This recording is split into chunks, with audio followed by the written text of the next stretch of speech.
Hi everybody, I'm Jamie. I'm Fuchsia, and we are The thing, called inclusion.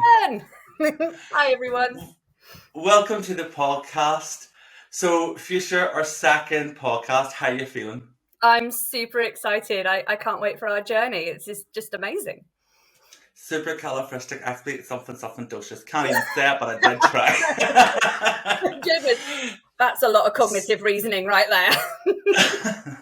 So, to anybody who is just joining us, thank you for joining our podcast series, That Thing Called Inclusion. We have done one episode of this prior to today, and you will notice we are still quite new at this, so we may make up words as we go along, as I just do. So please do bear with us. And also, just to let you know, this podcast is not for anyone below the age of 16. Not that we're going to be heavy on adult content, it's just we may use the occasional swear word. I am Northern Irish, so that cannot be helped. So, Fuchsia, tell us then, how has your week been? Well, in all honesty, it's been a pretty awful week with my disability. Unfortunately, I was in hospital on Saturday. Now, I have a genetic condition called EDS, which is Ehlers-Danlos syndrome, which is a connective tissue disorder, which I think we touched on in the first episode. And when my body is under a lot of stress and it's not particularly happy, my organs start playing up. I'm not certainly shutting down, but they do have an issue. So what happened was I went into full urinary retention on Saturday, which then put a lot of pressure onto my spine and it caused my legs to go numb. Now, this is not unusual for me, but the only way it can be treated is in hospital, because I think if you can imagine, if you're trying to self-catheterize, sorry if we're going into medical terms here, it's incredibly difficult for someone with a spinal injury to be able to do that. I won't go into the wheres and wherefores of how to do it, but it's incredibly difficult. So I did have to go into hospital and I did have to get released, and I'm on a lot of pain medication. So if I do not make sense during this podcast, or I zone out for a little bit, or I'm a little bit hyper, that's why. It's not illicit substances. I'm actually on incredibly strong painkillers. So, but I wanted to be full and honest, because this is what it's like to be a disabled person.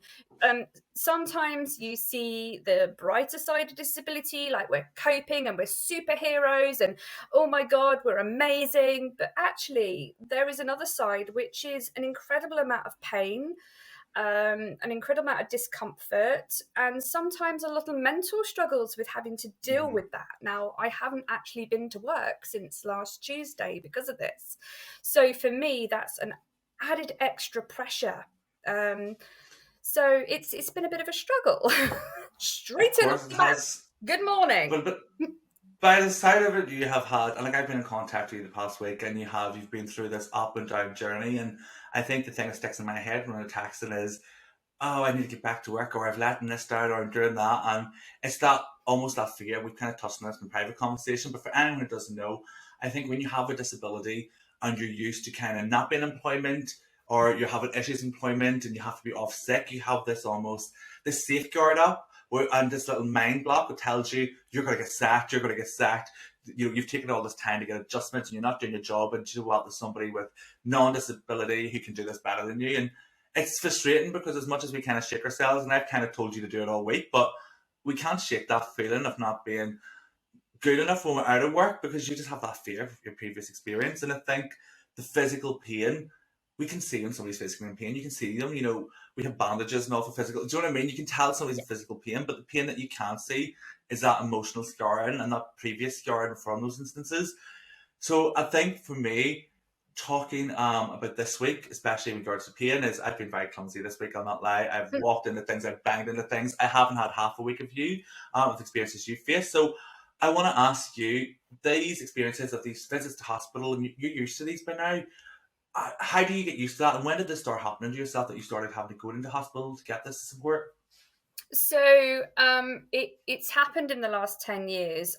When it first started, I probably was in hospital once a week. I actually spent a full month in hospital. Oh, wow. doing a lot of investigations, MRIs, CT scans, just to make sure that there was nothing nefarious going on. Because the way my body presents, it does actually present as having tumours and cancers, because there's no discernible reason why I should be having these problems, because the blood work's Yeah. coming back fine, the dip test from the urine is coming back fine, so I don't have any urinary tract infections, which would be the biggest marker for going into retention. So at the very start, it was awful. I felt so bad because when I was a child, I had a history of going in and out of hospital, and it was quite traumatic. I would lose weeks, months of schooling, going in and out, and things weren't quite right, and I wasn't okay. So as an adult, you just try and think, right, I'm just going to just crack on with life, not realizing that you're actually very, very unwell and that you just can't keep going on. And going back to what you were saying, I mean, all this week I've been going, oh, I need to go back to work and I need to do this, and I'm letting people down, where actually I will let people down more if I don't have that time off. And even I Yeah. said, didn't I, that people would have a week off sick for the cold, like the common cold, and a disabled person would be like, oh, my organs are shutting down, I'm just going to go into work, it's fine. Because like you say, we're so scared of being sacked. Now, I've had quite a lot of traumatic experiences with hospital. Mm-hmm. They don't treat disabled people quite right. Maybe it's a fear of disability, or they just don't know how to make things better. So honestly, the onus is onto the disabled person. There's been several occasions when my wheelchair hasn't been with me at hospital, and then they're like, oh, you need to get home. And I'm like, well, how can I get home? I don't have my wheelchair. It's not as if I can just walk to a taxi, and various different And things. that's happened quite recently to you as well, Yeah, because that instance you're talking about, that's happened really recently, and it was when we kind of had started, like me and Fuchsia's known each other now a few months, and we've been building this great friendship. And over that time, I think for me, because I have a visual impairment, I don't require a wheelchair. I have terrible mobility, but I have, kind of that independent mobility where I can walk out without a crutch, or I can walk out without a guide dog. I'm quite, I think it's more of an adamant of that I'm confident and I can do this kind of attitude. But I haven't had those experiences. So when we've been relaying messages back and forth, and that instance where you were in the hospital bed and you were texting me going, I don't know how I'm getting home. And it's like, well, how did you get there? Like, if you've drove there, surely you can drive yourself back home. But then it's like, wait a second, why would you have to drive yourself back home if you've literally been in hospital? And then it was like, okay, so you haven't drove there. How did you get there? An ambulance. But they didn't have one to send you home. yeah. Like, so, like in those cases, is that something, because you've talked about the hospitals? Is that something that you've noticed a lot with hospitals, or is it only so many times that you've noticed it, or is it certain It's certain triggers? hospitals. The one that I was just in on Saturday, they took my wheelchair with me, which was amazing. I was in a private room, which was great. The doctor was there right away. They didn't know what was going on, but they were very open and honest with conversations.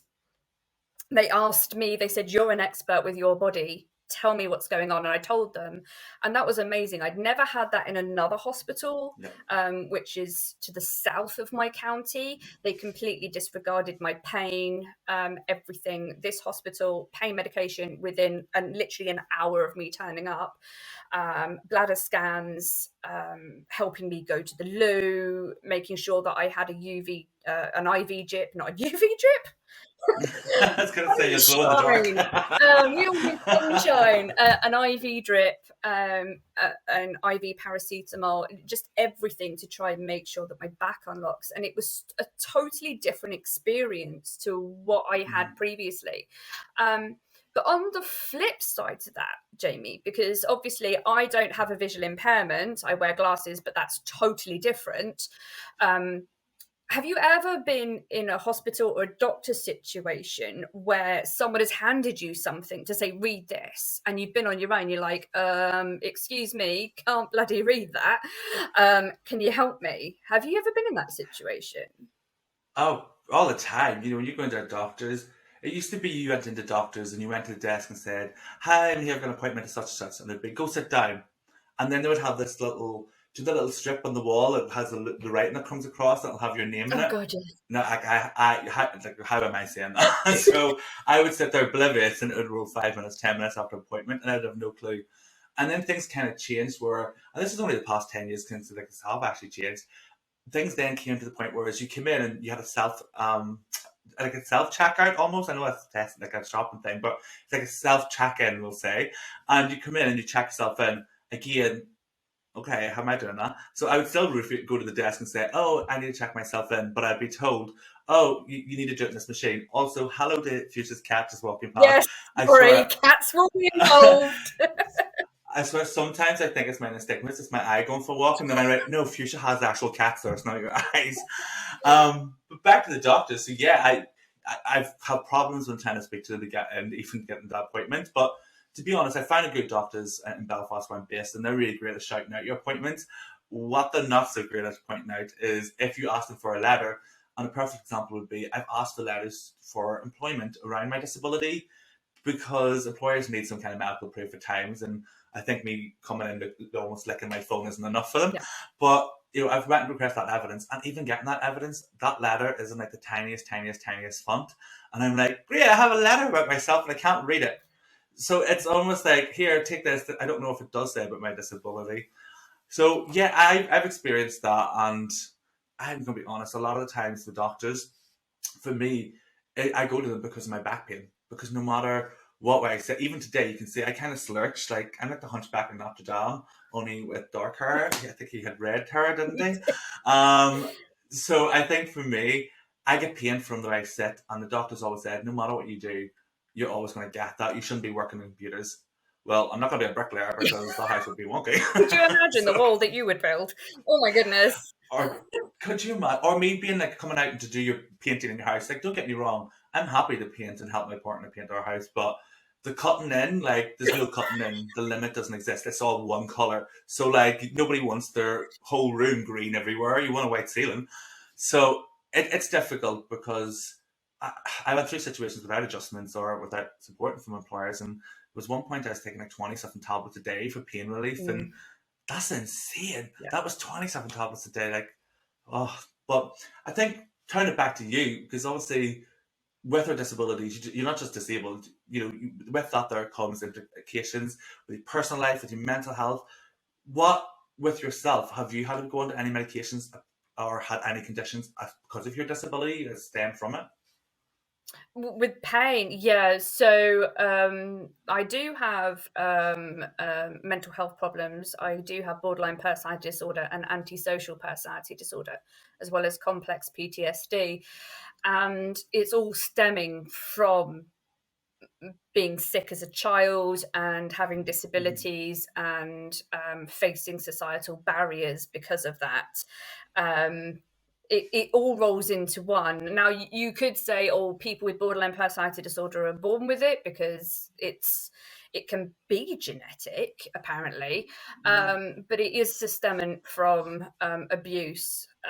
I've had a lot of people tell me that I don't have borderline personality disorder because you can't have that as well as autism, which I think is a disingenuous thing to say because no one really knows what's going on in the brain. Not even the greatest people on the planet will fully understand the brain.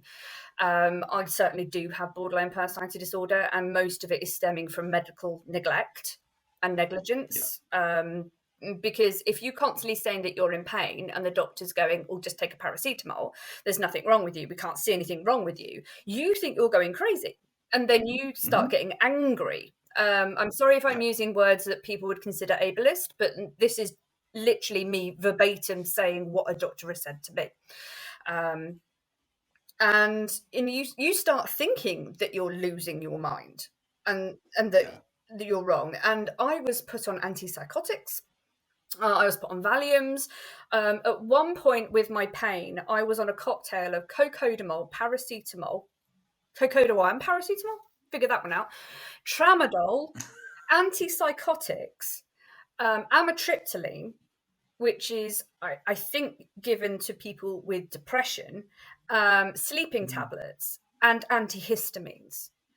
And it wrecked my liver, and I couldn't take them anymore. So although I'm on painkillers at the moment, this is a very, very rare occurrence that I'm on a course of pain medication, because my body will start rejecting it and it will make me very unwell and I'll start having very bad side effects. But this is the thing, because people are probably wondering, oh, why are you talking about your health when this is meant to be like a work podcast? Well, when you're disabled, it's all connected. All of it's connected. It's not just a working person and a disabled person. If you're a working disabled person, this is all connected. Because if you've ever been on high level of painkillers, try and think what you were like. And then try and think that I have to take those and work, because I don't have an option. And this week I've had to take the week off work, but if I'm going to have to continue with this medication, I'm going to have to work on pretty high opiates, and that is not really a great way to go with things. And the problem is if I come off them too soon, then I'm going to be back at square one again. But I also can't work on a high level of painkillers because I'm doing myself a disservice and the people that I'm working for a disservice. And this is what you have to balance as a disabled person. Now, with yourself, with your eyesight, you get headaches, don't you? And like you said, you get back pain because you're constantly leaning into the screen. Now, if you're taking painkillers for that, there will be times when you just zone out and you can't possibly work. And then you feel guilty because you can't work to 100%, 200% sometimes that we give. And then you feel bad and that impacts on your mental health. And it's this whole terrible cycle. And pain clinics keep going, use mindfulness. Be nice to yourself. Have a break. Now, don't get me wrong. Mindfulness does work. And we'll get into that in the next episode. But it's not the catch-all. And there's this fear of giving people a right level of pain medication so that they can function, because doctors are so obsessed that you're going to get addicted. Which I get. I think that whole addiction piece, it's funny because we're talking about my migraines, my back pain, and since I started AMS, my current role, I haven't actually had to go to them and get painkillers because they've been really great at getting me my adjustments, getting me assistive technology. They've been great. Whereas previous employers, they've been terrible, and they promise you the moon and stars, and they give you a bigger, larger monitor and say, here, this is going to fix all your problems. But by the way, our systems, when you zoom in, they cut off everything off the page, and you're going to use trackers, which is going to have hundreds of columns. Surprise! But for me, taking those tablets, at least you dry mouth. I couldn't be sitting during screening calls. So a screening call, for anybody listening, is essentially a mini interview. It's where you're called by the recruitment company or the sourcer, like myself, and we'll take you through some just information, gathering your experience, looking at your CV, and of course your motivations for applying for the role. So I couldn't do that call when I'm off my face and tablets. My mouth, when I take, especially cocodamol, they go so dry. It goes so dry, and even my eyes. I think my eyes kind of act crazy when I'm on them because I'm so trying to focus. It's almost puts more strain on my eyes, and then you have your heart going boom, boom, boom, boom, boom, boom, boom, boom, boom. And you have to get on with it. You can't just be like, oh no, I can't do this.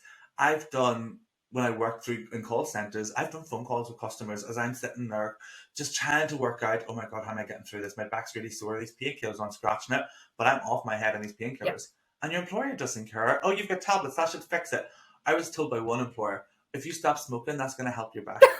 Really? No, love. Having a visual impairment is what's causing the problem, not because I like to go out the back and have a sneaky smoke. The one thing is probably stressing me, giving me that stress-free moment I need in the day.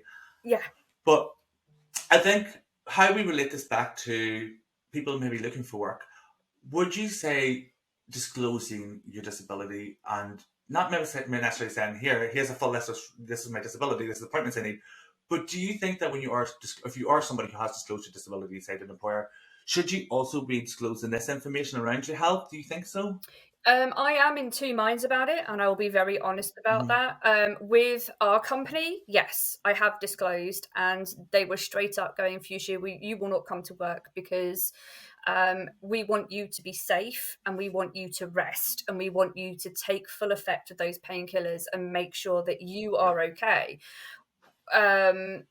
Previously, when I have been on painkillers and I've disclosed it, I got bullied into believing that I was addicted to painkillers when I wasn't. Oh wow. Because obviously I'd have to take breaks every 4 hours to take these painkillers to Yeah. function. And they made me believe that I was being a drug addict, and that was awful. So it's so difficult, isn't it? Yeah, okay, I have to Yeah. readily admit that I'm a wheelchair user because otherwise sometimes I won't get into a building. But do I want to tell them that I'm on cocodamol at the highest level? Not necessarily, no. But if I don't and I have a medical emergency, then what happens? Because like you say, cocodamol can make your heart rate go up, and it can certainly make your blood pressure go up.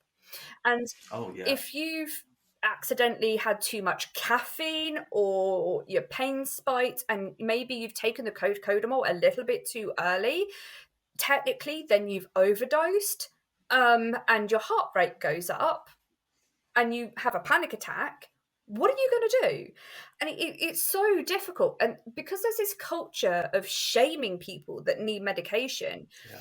you don't want to say so, but at the end of the day, if you don't and you do have a medical emergency, it's going to be 10 times worse because then the ambulance service cannot give you the drugs that you need to help you, which was, for me, if my heart rate goes too high, a saline solution. Doesn't matter if Yeah. I'm, full bladder or not, they have to pump me full of fluids to get my heart rate down. And it's so difficult, isn't it? And this is the minefield that is recruitment when you're disabled, is what level of disclosure do you do? Now, I always believe it's up to you. There is no Yeah. right or wrong answer. It's how you feel comfortable. Obviously, if you're a type 1 diabetic, then please do disclose that you need to take your medication, because especially in America, there's horror stories, isn't there, where people have not been taking their insulin because they can't have breaks to have food, or they've been on pumps and the pumps malfunctioned and they can't say. Or there was even a horror story last week where someone had a pump on the table and it's actually attached through the body, these pumps, and the lecturer Mhm. ripped it out the body saying you can't have that on the desk. And they actually I ripped a medical device out of the yeah. person, and it's so disgusting. It really is. And I don't know where this comes from, apart from maybe people that don't use medical devices or Yeah. any form of medication just do not understand that quite a lot of times these are, you know in, incredibly important. I mean, Mhm. when I was younger, I wasn't allowed to have my asthma medication on the floor with me when I was working for Next. And at the time, my asthma wasn't under control like it is now. So I would have Mm. asthma attacks, and asthma attacks are deadly. People don't understand this. Asthma attacks will kill you. And I wasn't allowed my pump. And it I had a full blown asthma attack, as in I was gasping for breath and I could not breathe. And the employer was just like, "Oh, well, you just need to sit down and just take a couple of deep breaths." They just didn't understand what an asthma attack was. And I kept saying, "I need my pump. I need my inhaler," because that's all I could say. I need my pump. Yeah. And they went, "You've got your shoes on." Not pumps. Pump. Shoes. That's crazy. I went, "No, I need my inhaler." And because it was in my locker, they couldn't get to it. The ambulance service turned up. I went, "Why hasn't she been given her inhaler?" And the manager was like, "Well, she didn't tell us that she was asthmatic." Complete lie. I had. They were just trying to cover their Mhm. asses because Of course. they didn't want me to have my asthma medication on the floor with me. And it's just things like that that is so important. You know, you might need like an angina spray to stop having an angina attack, which is incredibly important, because if you have an angina attack, that could go to a full-blown heart attack. But you need that spray, right? And it's just simple things like that. I mean, yeah, okay, I wouldn't recommend walking on the floor with a bag full of cocodamol, of course not, or walking into an office because that could be quite dangerous. But with disability and taking medication in the workplace, it's so incredibly important to have those open and honest conversations if you can, saying, look, I need this medication with me. I need it, even if I have to lock it into my drawer or have it on my person, in my pocket or a bag or something. I need this medication with me. I can't put it into a locker. This is life-saving. And we just need to, I don't know, somehow have those conversations. I think I am in agreement with you as well. It is individual. Nobody can say, "Oh yeah, this is the best idea. This is the worst idea." I've told employers and I've not told employers. Do I wish I would have told the ones I hadn't, those who I hadn't told now? Yes, 100%. However, would their opinions or their kind of mindsets have shifted when I told them? Probably not, because even when I did start telling employers a few years later, they didn't do anything. I didn't really seem to care either. So I think when it comes to work, I think it is individual. But the case that you've kind of cited there, wasn't it a student? The teacher pulled it out, or it was a student, Yeah, wasn't it? it was in the news. I think it was in the Huffington Yeah, Post. Yeah, so a tutor I ripped it out of their body. and their excuse was, I didn't know what this was, but it's start, and in the US as well, because the cost of insulin in the US is insane. So this was a couple of £1,000 worth of damage they'd done, which they weren't taking accountability for because they didn't know. But most people don't know we have disabilities until you speak to us. Just because you didn't know, is it okay to just push me out of the way, which I'm not going to say, or is it okay to just to take you and throw you to the side as well? You're not going to do that. So why is it okay to take somebody's device that just because you don't know what it is and rip it away? Whether you're a teacher or a parent or a colleague, ask. Yeah. Like it's almost the same as I think as someone taking you in your wheelchair, just pushing you to the side, and that's happened to you. Yeah, that has happened to me on multiple occasions. I mean, almost nearly every time I went out, it happens. People move me, touch me, say, "Oh, can I help you?" without me even saying no. They just immediately start pushing me. And where my fingers are in my wheelchair, you can break my fingers. And if you break my fingers, how am I going to push myself? But people they just seem to think that they're doing good. And I'm just like, well, would you just automatically go and grab someone's legs because they're walking slowly uphill? And no, of course they would, because they would get done for harassment. That could be taken as sexual harassment. I think if you physically have to put your hands on somebody else to move them, whether it's hugs, okay, you can hug me, I'm okay with that. But if you're going to push somebody with a disability out of your way, that just makes you an absolute asshole. Let's just be real here, because what human decides, I'm going to use physical force to move you, but I'm helping you because you know what? I've taken that strain away from you having to push yourself or you having to do that extra bit of movement. No, it doesn't work like that. It doesn't work. But I think, which was like the whole point of this conversation, was being disabled, whether in work or daily life, is you don't have autonomy over your own body. There's someone else always making the decision for you, whether it's medical or in work or personal. I mean, quite a lot of people are still under conservatorships in the world. Brittany being one, although she's no longer. And it's disabled people not having that choice of what's best for them, which is the most shocking thing. I mean, having doctors deny me pain medication because it's addictive is wrong. It's totally wrong. I mean, when I need pain medication, I need pain medication. End of story. Especially when not specialists. Like we have specialist doctors for. Like I have a specialist eye doctor who I would say about my disability. I'm sure you have specialist numerous doctors to discuss certain things with. Yeah. So why does a general GP who has no specialist training get to say, we can't give you this because we don't know if you're going to get addicted, but you know what? We're going to disregard the fact that you've had it for years because you have a disability. We don't want you to get addicted to this new painkiller. Yeah. Mate, I've been taking that on his two stronger cousins for years to cover this pain. But I think we are coming close to time. So what I think maybe we should do is wrap up with our rant of the week. So for anyone who joined us for the first podcast, we have decided we are going to do what is this now? I struggle to say this because of the acronyms. So I'm going to try to say it. It's our inclusive. Inclusive rant of the week, and we've made that word up. Apparently, it's not a real word. So, inclusive rant of the week. An inclusive rant of the week. There we go. I promise you, we did tell you there would be a few teething issues with this. We're totally professional, honestly. And work, get us between 9 to half 5, and we're definitely professional. After half 5, it's disability out and Fuchsia's about. So, Fuchsia, what is your rant of the week? Tell us what has been grinding your gears. The pain medication.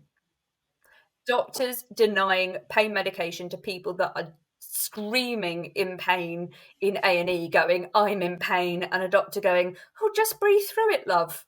I was like, half the time I feel like saying, well, breathe through a punch in the face and see how you feel. Honestly. Don't tell me to Please breathe don't punch a through doctor. this. But that's my rant of the week. What about yours? My rant of the week is going to be not something I've seen. It's something I've seen shared on Twitter, and it really got me frustrated and worked up. And that was somebody in England, so somebody in London, had went to get this public bus, and there was a buggy. Now, I may misquote this, and hopefully maybe one day we'll get this person in to speak and tell this story. But essentially, there was a buggy in this space on the bus where wheelchair users would be able to be accessible and be able to sit there. But what the bus driver did was tell this person that they believe in, like, they are equal, they treat everybody equal, but didn't move the buggy, even though the parent could have went and sat in a seat with a child, didn't move the buggy, told the person to get out of the bus and wait in the pouring rain. This person was upset and crying. And I read this and I was so angry. And somebody the week before told me that I shouldn't be an ableist and I should be more forgiving when it comes to things like this. 100% I'll forgive somebody, but the person needs educated first. I'm not going to forgive you unless you've educated yourself and know why you're sorry. Just don't tell us to forgive people because it's all the best thing to do.